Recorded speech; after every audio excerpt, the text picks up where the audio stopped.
Yes. Mr. Jobs, you're a bright and influential man. Here it comes. It's sad and clear that on several counts you've discussed, you don't know what you're talking about. I would like, for example, for you to express in clear terms how, say, Java, in any of its incarnations, addresses the ideas embodied in OpenDoc. And when you're finished with that, perhaps you could tell us what you personally have been doing for the last 7 years.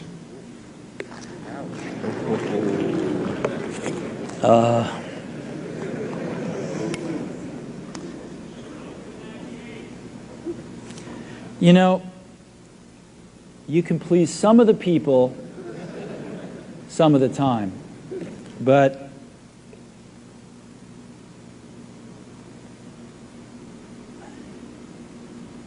one of the hardest things when you're trying to affect change is that people like this gentleman are right in some areas.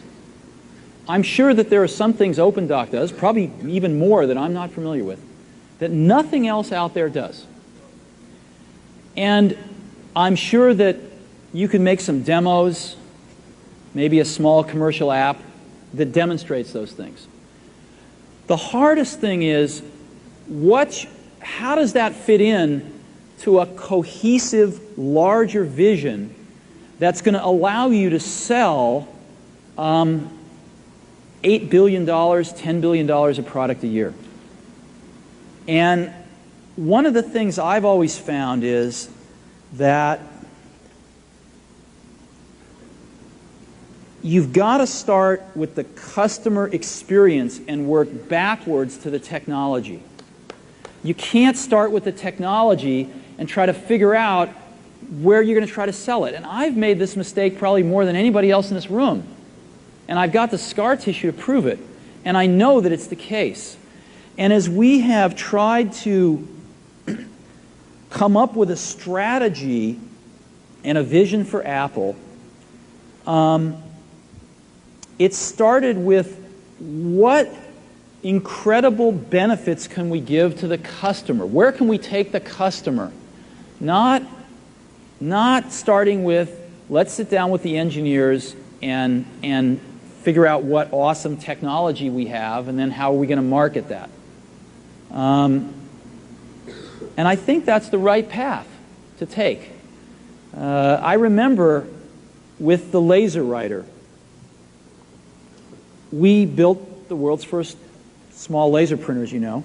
And there was awesome technology in that box. We had the first Canon cheap laser printing engine in the world, in the United States here at Apple. We had a very wonderful printer controller that we designed. We had Adobe's PostScript software in there. We had AppleTalk in there. Just awesome technology in the box. And I remember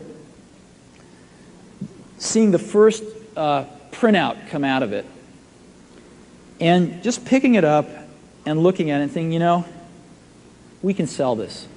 Because you don't have to know anything about what's in that box. All we have to do is hold this up and go, do you want this?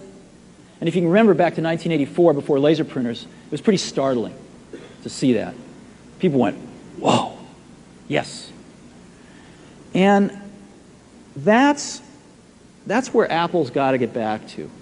And, you know, I'm sorry that OpenDoc's a casualty along the way, and I readily admit there are many things in life that I don't have the faintest idea what I'm talking about.